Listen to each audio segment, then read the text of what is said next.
πράγματα όλα τώρα όσο θυμάμαι παλιά καλά μου σκηνικά. Δεν μεγαλώνουμε ποτέ, απλά γερνάμε απλά. Ποτέ δεν ζούμε τη στιγμή, γιατί κάθε στιγμή σκεφτόμαστε κάθε ανάμνηση σαν φαύλος κύκλος. Δεν φταίω εγώ που ο Μιχάλης πέθανε από τη Ζά, ούτε που ο Γιώργος χάθηκε στα σκοτεινά. Αλλά μου λείπουν γαμώτο κι είναι σκληρό να τους μιλάω κάθε βράδυ. Μα να μην είναι εδώ τώρα με ένα μπουκάλι τεκίλα μες στα στενά μου. Πάλι μίλα γειτονιά μου, πες μου κάτι τέλος πάντων.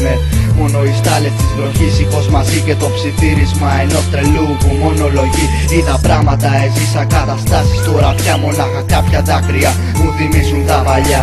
Η κάφτρα του τσιγάρου μόνο φως, οδηγός η σκέψη, προορισμός λίγη χαρά. Αφού στη γενιά μου κόψανε τα φτερά, αφού κανείς τους ποτέ τους δεν νοιάστηκε για μας, για τα στενά ειλικρινά. Τόσες σκέψεις, τόσες που το κεφάλι μου πάει να σπάσει, μη με διαψεύσεις.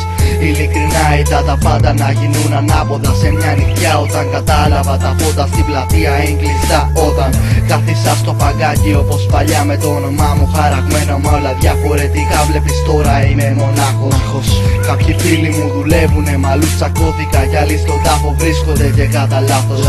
Συνέρχομαι, η πόλη φαντάζει τόσο γκρίζα όσο ποτέ, μα κατά βάθος 18 χρόνια μέσα στο μαύρο, η τεκίλα τελειώνει κι ακόμη κάπου τώρα ξημερώνει. Άντι, Μανιακός, 2005 προς το 2006.